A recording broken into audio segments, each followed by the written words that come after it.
Marco Rubio está en Hungría. El secretario de Estado estadounidense se reunió en Budapest con el primer ministro de ese país, el derechista Viktor Orbán. Esta será la última parada de un intenso viaje de Rubio por Europa, en el que también intervino el sábado en la conferencia de seguridad de Múnich. Y además ayer, domingo, visitó a otro aliado de la derecha, y me refiero al primer ministro eslovaco Robert Fico. ¿Es la visita a Budapest un compromiso político de Marco Rubio de Estados Unidos o un respaldo abierto a la campaña electoral de Viktor Orbán de cara a las elecciones legislativas de abril? Recordemos, unos comicios en los que además Orbán se ubica por detrás de la oposición. Soy Johan Ramírez y este será el tema de hoy aquí en DW Actualidad en Análisis. Es un gusto saludarlos desde donde quiera que nos estén siguiendo.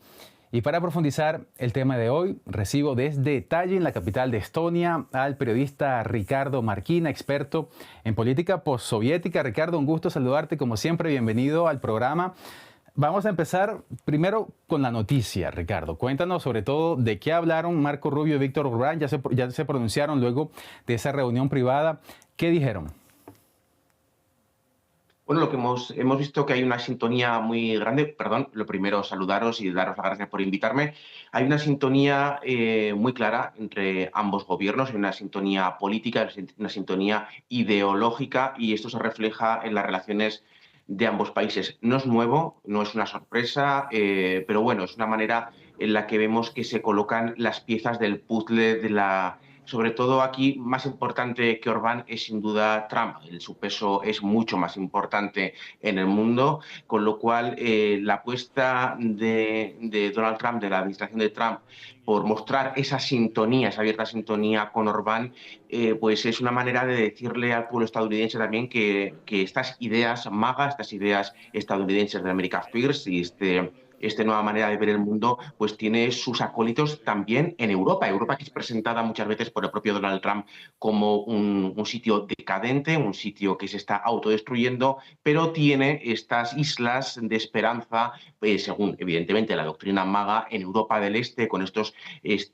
dirigentes ultraconservadores que comparten esta ideología pues antimigración, de raíces cristianas, de rechazo a todo el liberalismo que ha habido tanto en Bruselas como en Washington durante estos últimos años, y pues hoy han vuelto a mostrar esa sintonía ideológica, que yo creo que este viaje es sobre todo eso, un viaje de marcar fichas de cuáles son los aliados de la ideología del trumpismo en Europa, porque quienes son no los enemigos, porque Europa no puede demostrarse, ningún país europeo puede darse el lujo de mostrarse como un enemigo de Estados Unidos, pero sí estos países que disputan la ideología ultraconservadora estadounidense, pues países como Francia, evidentemente como España, incluso Alemania a su manera, pues está claro que estos países confrontan en cierta manera el trumpismo, pero no pasa así en este viaje del enviado de Donald Trump a Europa del Este, donde demuestra a los estadounidenses, como digo, que el movimiento MAGA tiene sus apoyos también en Europa. Sí, y pone de relieve, como tú decías, esa sintonía entre Estados Unidos y Hungría, esos dos países, digamos, de pensamiento derechista. Y Rubio lo decía hoy, decía que Estados Unidos y Hungría entran en una era dorada, así lo calificaba el secretario de Estado estadounidense. Vamos a hablar un momentito nada más de política interna, Ricardo, y luego saltamos al tema geopolítico, que creo que es lo realmente más interesante para nosotros y también para la audiencia. Pero es que esta visita de Rubio tiene lugar, como decíamos antes, en medio de la campaña electoral de las elecciones legislativas que tendrán lugar en abril. Decíamos, Viktor Orbán va detrás en las encuestas, va detrás de la oposición. ¿Tú crees, Ricardo, que servirá esta visita de Rubio para inclinar la balanza a favor de Orbán en esos comicios? Orbán se enfrenta a su mayor desafío en los últimos años. Podría quedar fuera del poder, el país entraría en una senda desconocida, porque Orbán ha manejado el país con mano de hierro estos últimos años, lo sabe y está apostando por redoblar los mensajes que le han llevado a ser este líder apreciado por una muy buena parte de su país. O sea, sobre todo el mensaje anti-inmigración, poniéndose como la antítesis de países como, por ejemplo, Alemania o Reino Unido, que ha mostrado o mostraron en su momento mucha mayor tolerancia con los inmigrantes. El apoyo de Donald Trump a Orbán va a cimentar los apoyos que Orbán ya tiene. No va a traer nuevos apoyos a, a Orbán, porque aquellos que estén en contra de Orbán no van a estar ahora a favor porque tengan el respaldo de Estados Unidos. La política interna del país está muy marcada por la economía, está muy marcado por esa dependencia que ha tenido tantos años del gas y de la energía barata proveniente de Rusia. ¿Qué va a pasar con esa energía una vez que en 2027 deje de fluir de manera completa? Y también está muy marcada por la politización y por esa polarización tan fuerte que el propio Orbán se ha encargado de nutrir, porque sabía que ahí tenía un gran caladero de votos, como hace, por otra parte, casi todos los líderes, digamos, populistas a la izquierda y a la derecha del espectro político en países como España o Alemania, que suelen alimentar este tipo de debates porque saben que suelen pues airear y hacer más vivo el juego del debate político. Yo no creo que esta visita vaya a mover la balanza hacia el lado de Orbán. Yo creo que las posiciones del país a estas alturas, con tan poco tan poco tiempo hasta las elecciones, están ya tomadas. Orbán tiene margen para retomar, y sobre todo las políticas económicas y qué pasará con la economía, con el gas que el país consumía de Rusia, cómo se va a gestionar la Europa post-gas ruso. Creo que es lo que va a marcar realmente la agenda del país y quién ganará esas elecciones. Pues tú dices, las decisiones ya están tomadas. Igual, te recuerdo, en política todo puede pasar. Las elecciones son en abril, falta todavía muchísimo tiempo. Efectivamente, en estas sociedades polarizadas, pareciera que estos apoyos tienen más, sobre todo, de simbólico que de efectivo, ¿no? A la hora de convencer a electores. Ya ahora te pido que pasemos entonces a la parte geopolítica, que creo que es donde hay más comida, ¿no? Que podemos nosotros tratar de digerir aquí, Ricardo. No quiero sonar ingenuo, pero te pido que me ayudes, por favor, a entender lo siguiente. El sábado, en la Conferencia de Seguridad de Múnich, Marco Rubio pronunció un discurso en el que algunos salieron aliviados por las palabras de Rubio, que parecían tender lazos entre Estados Unidos y la Unión Europea. Hablaba Rubio de un destino común que la administración Trump quería construir con Bruselas. Habló de sus hermanos europeos, sus muy queridos aliados. Dijo que Estados Unidos siempre será un hijo de Europa. Luego de ese discurso, Ricardo, en lugar de ir a París o a Berlín o incluso a Londres, visita Eslovaquia y Hungría, países con gobiernos euroescépticos. Ayúdame, por favor, a entender esto y te repito, no quiero sonar ingenuo. Eslovaquia y Hungría son los socios ideológicos del trumpismo en Europa. Trump tiene otros aliados, como por ejemplo Vox en España, o en cierta manera ahora está un poco más en duda Alternativa para Alemania en Alemania, partidos de derecha populista, o partidos cristianos conservadores, con los que Trump se siente o se sentía cómodo, porque la situación con Groenlandia cambió todo un poco en Europa.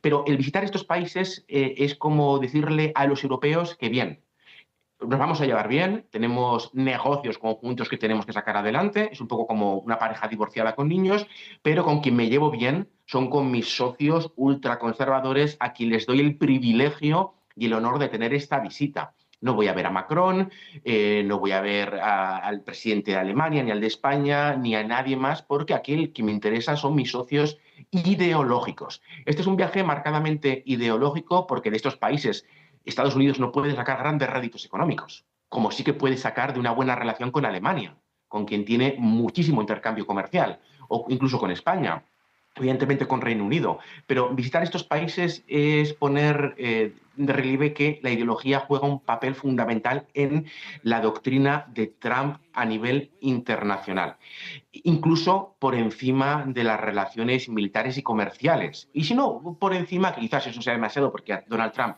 ha quedado muy claro que le interesa el dinero, sí que está a un nivel muy parecido. Es paradigmático, puede llevar a la confusión. Sí, si estuviésemos tratando con un inquilino de la Casa Blanca normal. Pero estamos hablando de Donald Trump, un tipo que es capaz de dinamitar toda la Alianza Atlántica y los equilibrios de poder labrados con esfuerzo y con mucho sufrimiento durante décadas sin que le tiemble el pulso. Con lo cual yo creo que esta visita es incluso un mal menor. Creo que a nadie en las cancillerías europeas le ha sorprendido que este viaje se haya realizado de esta manera. Pues me gusta mucho que me digas eso, que Estados Unidos no puede sacar nada de Hungría y de Eslovaquia, porque justamente yo me preguntaba, ya que la Casa Blanca, bajo la administración de Donald Trump, tiene esta política de Estados Unidos primero, yo me preguntaba, bueno, ¿cuál es el interés de Estados Unidos acá? Económicamente tú nos decías, no puede sacar nada, pero ideológicamente y desde lo simbólico también, ¿no? Mostrar que hay esos apoyos en Europa. Viaja entonces, decíamos, a Eslovaquia y a Hungría. ¿Cómo podemos interpretar, Ricardo, que hasta ahora no haya ningún viaje anunciado de Rubio a Ucrania?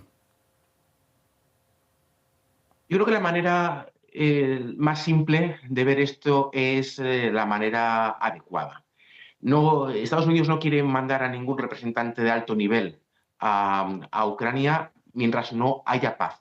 Porque es una manera de presionar a Zelensky a que firme esa paz, seguramente una paz, un mal acuerdo para Ucrania, pero un acuerdo de paz, al fin y al cabo, es lo que estaría empujando la administración de Donald Trump.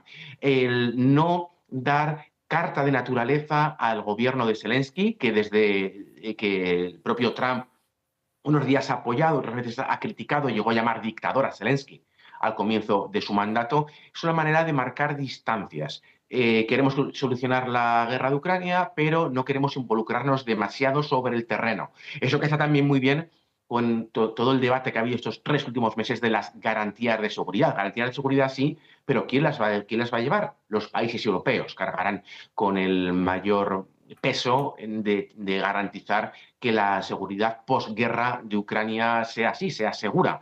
Eso lo harán, en todo caso, los europeos y no Estados Unidos. Ese es el mensaje que se ha esforzado Donald Trump en enviar de manera verbal y también de manera simbólica. Esta es una manera simbólica, una manera de decir que no vamos a pisar Kiev hasta que eso esté solucionado. No queremos involucrarnos sobre el terreno en ningún momento, ni antes ni después de la paz.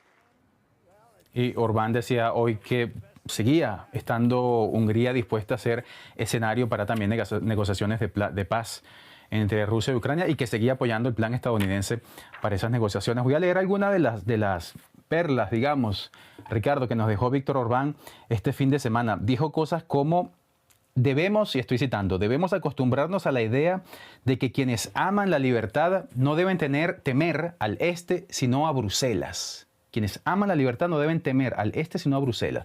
Dijo también, el alarmismo sobre Putin es primitivo y poco serio. Bruselas, en cambio, es una realidad palpable y una fuente de peligro inminente. ¿Cómo interpretas, Ricardo, estas palabras? ¿Estamos hablando de un euroescéptico, como llamamos a Orbán, o ya básicamente de un antieuropeo o de un miembro sencillamente del movimiento MAGA estadounidense? Bueno, para empezar, pero sin restarle importancia a lo que ha dicho Orbán, estas son declaraciones que se hacen en campaña. Orbán quiere apelar así al grupo más duro de votantes de su país, altamente euroescéptico, que veían con buenos ojos, no veían con buenos ojos, estaban de acuerdo, no les importaba la invasión de Ucrania siempre y cuando tuviesen gas barato para vivir bien. Eso por una parte. Dicho lo cual, estas declaraciones son de un auténtico enemigo de Europa. Estas declaraciones no son de un euroescéptico, estas declaraciones son de un tipo que considera a Bruselas un enemigo. Y estas declaraciones son ante todo mentira, porque Rusia ha demostrado con hechos que da miedo a sus vecinos. Todos los vecinos de Rusia, todos y cada uno de ellos, tienen problemas abiertos con Rusia. Muchos de ellos han tenido guerras en los años recientes, como Georgia, como Moldavia, evidentemente Ucrania. Todos ellos están amenazados de mayor o menor medida de intervencionismo. Desde Rusia envían día sí día también amenazas de intervención militar sobre Georgia, sobre Armenia, sobre Kazajistán, sobre Letonia y Lituania. Es diario en los medios de propaganda rusos, con lo cual Rusia da miedo a sus vecinos y tienen motivos, porque Rusia se los da. Solo hay que escuchar lo que los rusos dicen, no hay ni que hacer cábalas. Simplemente hay que escuchar, poner el primer canal, el canal 1 de Rusia, y escuchar lo que los propagandistas, leyendo el texto que les envía el Kremlin, dicen cada día. En Rusia no hay redes sociales libres, están todas bloqueadas. En Rusia se vive bajo un control estatal de control muy estricto. No es así en los países europeos, que tienen evidentemente sus problemas. Eso es innegable. Pero acusar a Bruselas de ser una dictadura, de ser un peligro para las libertades, de ser un peligro físico para cualquier país europeo, es una auténtica mamarrachada. Y ya me perdonaréis la expresión, pero es que no puedo verlo de ninguna manera. O sea, tienes a un país que abiertamente declara su intención imperial de recuperar todo lo que fue suyo durante el siglo XIX y XX, y cargas las tintas contra una unión democrática de países libres. Es evidentemente, pues eso, un exabrupto de una persona, para empezar, altamente fanática, y segundo, en campaña. Pues, has usado unas palabras bastante fuertes, ¿no? Un exabrupto, una mamarrachada. Dijiste que estas son palabras de un enemigo de Europa. Ya sabemos que en política una cosa es lo que piensan los líderes, quienes deciden, quienes están a la cabeza del gobierno, y otra es lo que piensan los ciudadanos. Te pregunto, Ricardo, ¿qué posición tienen los húngaros? ¿Qué piensan sobre la Unión Europea? ¿Se posicionan realmente también del lado de Víctor Orbán en estos asuntos tan importantes? Se ha posicionado todos estos años. Orbán es un líder democrático. Ha estado allí con el voto de sus ciudadanos y ha estado ganando estas elecciones con un mensaje abiertamente euroscéptico. Búlgaros, húngaros, eslovacos, todos estos países tienen sus motivos para criticar a Bruselas. No quiero yo minimizar ninguno de ellos. Tienen sus motivos y sus razones para criticar abiertamente a Bruselas, para desear, por ejemplo, mayor distanciarse de las políticas comunes, incluso separarse de las políticas comunes. Y Orbán ha contado todos estos años con un apoyo mayoritario de su pueblo. Está allí no porque haya dado un golpe de Estado, está allí porque ha ganado elecciones con ese mensaje euroscéptico. Eso sí, ahora está cerca de perder esas elecciones con ese mensaje euroscéptico, con lo cual entendemos que hay una parte relevante del país que no comulga con ese mensaje. Pero estamos otra vez en un mensaje, en un punto muy difícil de medir, porque lo que pasa aquí es que pesa mucho el factor económico. Todos estos países del este de Europa han vivido durante años consumiendo una energía muy barata proveniente de Rusia. Una energía que venía barata porque venía con una contrapartida política, que era apoyar en mayor o menor medida los discursos que se daban en el Kremlin. Ahora, cerrando el gas ruso a estos países, los precios suben. Han subido en todos los países europeos, no es ninguna sorpresa. Pero estos países son más pobres que los países de Europa Occidental, con lo cual se ha sentido mucho más el impacto de la inflación y de la subida, sobre todo, de los alimentos básicos y de la vivienda, con lo cual es muy fácil hacer campaña pues aludiendo que llevarnos mal con Rusia ha provocado que estemos peor económicamente. Pero como las cifras son lo importante, ahora mismo Orbán va por detrás en las encuestas. De todos modos, esto lo sabremos evidentemente solo en abril. Y todavía falta tiempo para eso.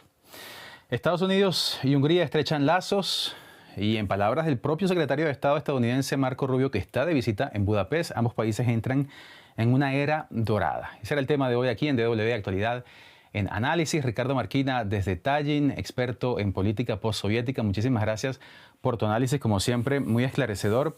A todos ustedes que nos han seguido, gracias por su compañía y su confianza. Ya saben que también nos pueden ver en todas nuestras redes sociales, pero también escucharnos como podcast en Amazon, Apple y en Spotify.